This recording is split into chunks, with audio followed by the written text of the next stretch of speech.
Hi, everybody. I'm Lexi. So, overall, I thought that this article was very interesting to read.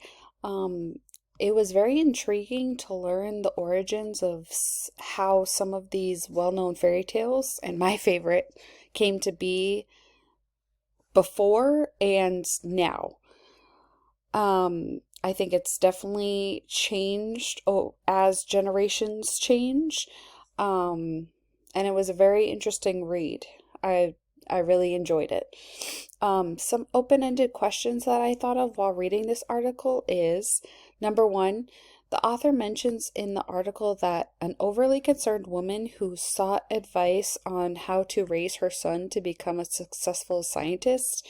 In particular, she wanted to know what kinds of books she could read her son. And Einstein immediately said fairy tales. And so I was thinking, why is Einstein's immediate response to the woman was to read as many fairy tales to her son as possible? Like, what were the cognitive benefits of that?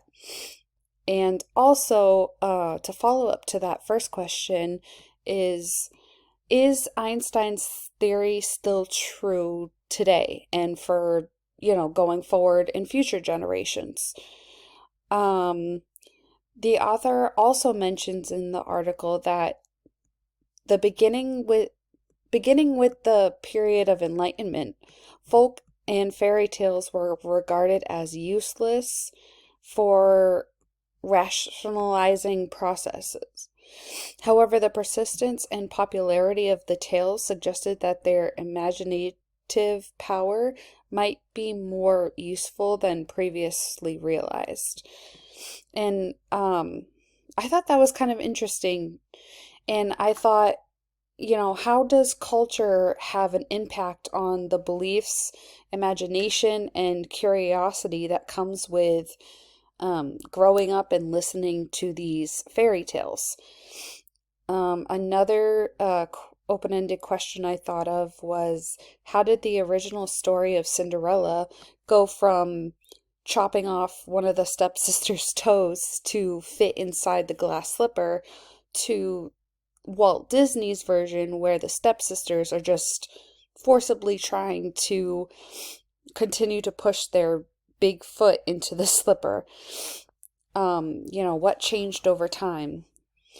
And lastly, the author mentions in the article that the ultimate cultural value of folk and fairy tales today depend on how we convert technology to give us a stronger sense of history and of our own powers to create more than just equitable social orders. So that made me kind of think, like, how did technology help to create and paint this picture of these stories we've been told, um, as we all know them today? How is it different from